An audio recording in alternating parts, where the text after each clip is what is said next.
Document the unhinged behavior of Michelle Blair. Take note of her insane outbursts, as you're about to see a different side of her in stark contrast to this public persona that she never wanted to reveal to the public. The following interrogation footage has never been seen before.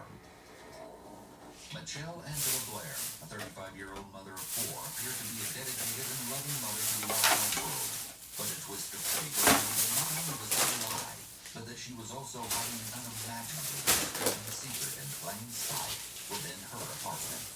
Michelle's lies came crashing down around her when she failed to pay rent for her East Side Detroit apartment. She was eventually served a court-ordered eviction notice. On March 24, 2015, a crew arrived at her apartment to carry out the eviction, only to find out that Michelle wasn't there. So they began moving her things out, including all of her furniture. In the living room, where the family spent much of their time together, the moving crew found a large white freezer. When the freezer was opened, to the movers' horror, all of Michelle's darkest secrets were exposed. Because of this disturbing discovery, they immediately called the police. Michelle was eventually found at a neighbor's apartment where she was hiding with two of her children, but the other two, 9-year-old Stephen and 13-year-old Stoney, were nowhere to be seen. Michelle was arrested and brought in for questioning, where she shared the horrific story in graphic detail. As she was being led away by police, Michelle said to them, "I just want you to know I'm not evil, it was just an evil act." The following footage has been analyzed by a qualified team, including a licensed attorney and former criminal prosecutor, a licensed clinical psychologist, and a former licensed professional counselor.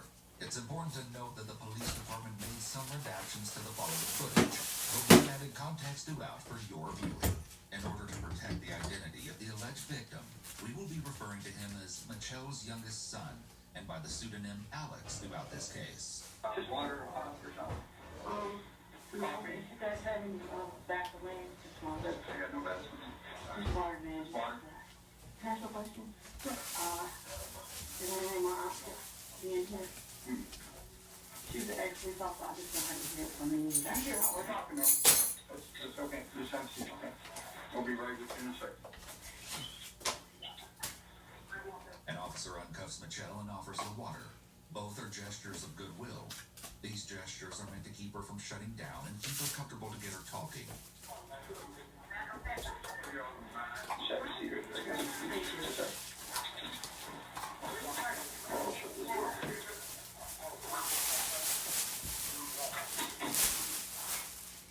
Michelle wears her hood pulled up, perhaps to hide from the situation and feel less exposed. The room is intentionally stark with nothing but a table and chairs. Michelle is very soft-spoken and cooperative. It's noteworthy that she was concerned about getting a message to her auntie. Michelle seems concerned to ensure that her auntie heard from her first. Michelle is left alone in the room for about 20 minutes. She scooted her chair back and moved herself further from the table, suggesting she's trying to distance herself from the interrogation before it's even started.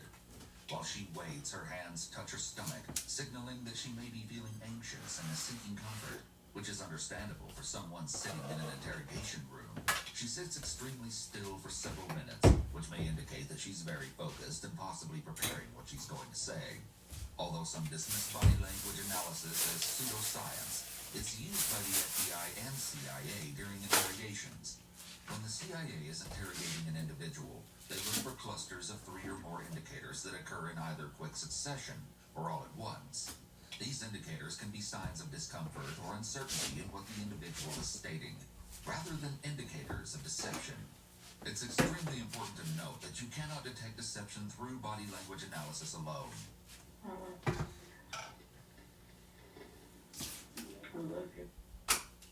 This is the second time she's whispered, "I love you, Alex," which is the name of her youngest son. She may be feeling worried about when or if she's going to see him again.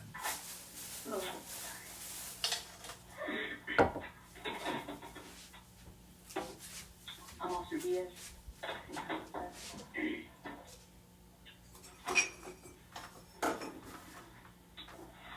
You doing okay? Got some water? Yeah. You weak today?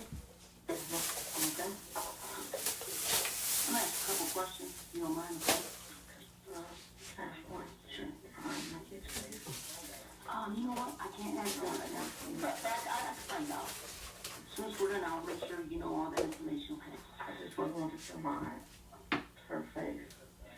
Because I created a big distance between her and she honestly never did anything love us. And I created that distance for her so I could hide it.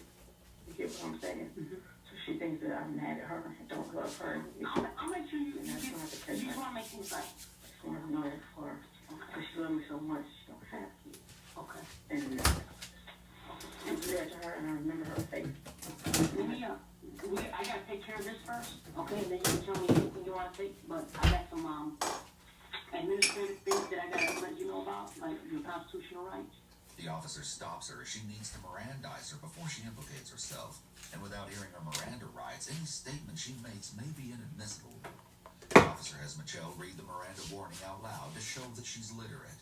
It's imperative that the officers make it clear that the suspect is Mirandized properly, which means they were both informed of and understood their rights before agreeing to waive them. Despite the police never making it seem this way, you're waiving serious constitutional rights, and the courts take this very seriously, so it must be done properly. Did you graduate high school? Up to what grade of school do you have? What was that, 10th, maybe? The officer is professional, but not particularly friendly. She's a little gruff and serious, but that appears to just be her personality, and not intentionally related to the interrogation. The station likely sent a female officer to speak to Michelle, as they may have felt that she'd be more open when speaking to another female. Do you know if my kids' names were released on the news yet? I didn't hear something. My dad knows. Yeah, and I was trying to keep it. I gave them the number and everything. To who? To their dad. His dad, you know. I'm just gonna ask you some quick questions just about you, basically. What's your first name? Michelle. M-I-P. M-I-P. C-H-E-L-L-E. The officer is getting background information to try to get her used to talking. Once a suspect begins talking, it's harder for them to stop. It's always important to begin with questions that they will be more open to answering instead of jumping right into the facts of the crime. This also helps to build rapport. The officer likely has most of this information already, but wants to get more specific details, and also wants to get a sense of how candid Michelle may be. She may also be trying to ascertain her competency regarding criminal responsibility due to the nature of the crimes and the possibility that Michelle has mental illness. What color is your hair? Do you put your hoodie down? I have it here. Okay. Dark brown. Okay. Just brown. Bring your hoodie down? Yeah, just leave it up, yeah. Are you cold or something? No, it's just look at my hair. You feel like you're in here with my head, you know. So you said, okay, just so you understand. Do you have any body scars? Tattoos. What's on your chest? Trust no one. What's it say? Trust no one. What's on your back? Something ridiculous. Like what? Is it wording or a picture? Wording. What does it say? I have to tell you. I have to show you. It's ridiculous. Okay. I mean, it's up to you. I have to just cover it up. Stephen Barry. Yeah. Okay. Okay. Right here. What's that one? Kids' names. Which is, for their dad's name, but just crosses out. Okay. Asking general questions that are easy to answer may help put Michelle at ease. Sorry, y'all. I'm just trying to get a good angle. It will also help the interrogator establish Michelle's baseline and observe her behavior when she knows her answers are truthful. This will help her dissect Michelle's responses and body language later and gauge if she is being honest. The officer asks her about her tattoos. What someone permanently inks on their body can be very telling about who the person is. Michelle has "Trust No One" tattooed on her chest. This provides a lot of insight into her mindset. I typically don't like to make any definitive conclusions about tattoos because people choose words or phrases for different reasons. But it seems that this type of phrase might be significant. It could indicate that Michelle has had a tough past with a limited support system. She's been betrayed by people close to her that she should have been able to trust. Michelle is embarrassed about the tattoo on her back, but still shows it to the officer, which proves she has a respect for authority and will likely continue to be cooperative. Do you have any amputations? Do you use any narcotics? No, you mean, Like drinking?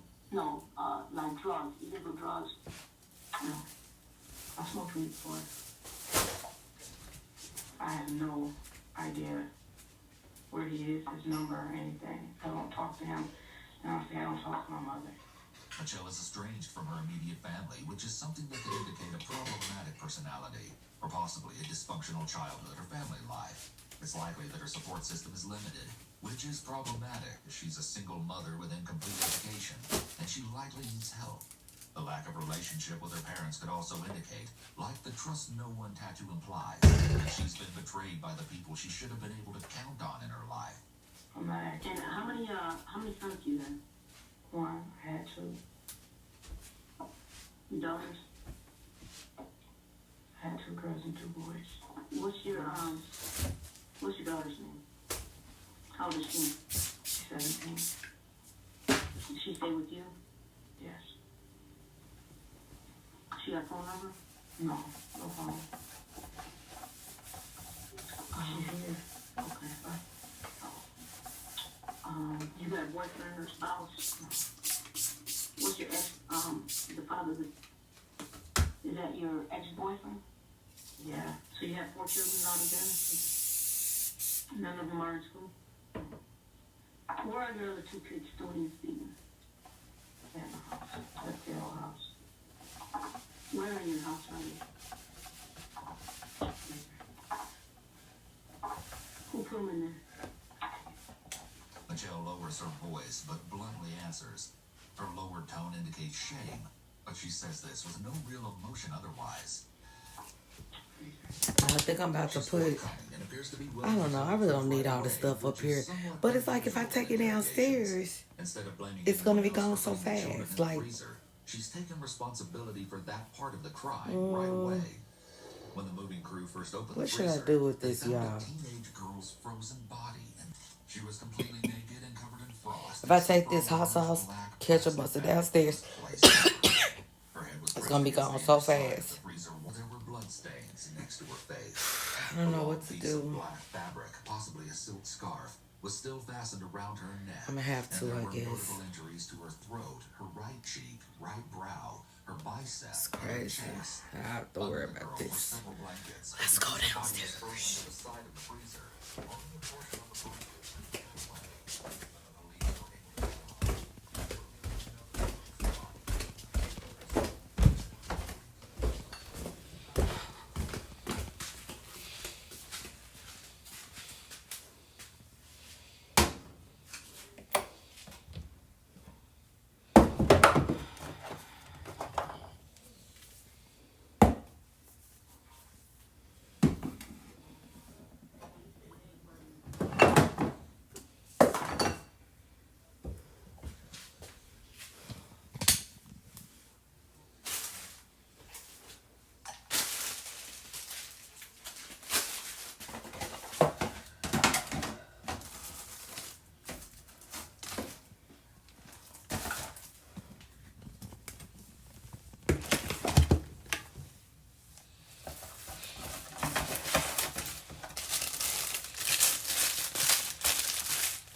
Okay, I just took it on downstairs, y'all.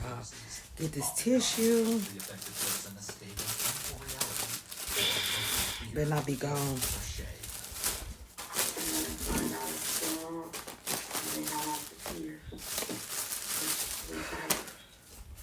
I'm not, bro. Highly unlikely that if this were true, Michelle wouldn't be aware of this occurring. The child would have very obvious injuries. In addition, this family all lived together with their mother in a small home, not attending school, and she was working. It would be very difficult for kids to do the alleged actions routinely and for years without her knowledge. Michelle is What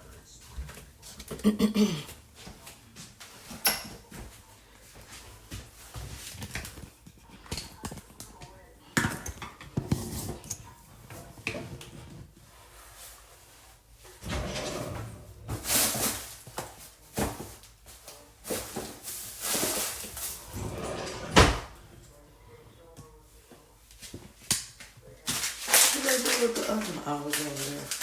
Like I said, what they do with the other stage? These boys of mine, y'all.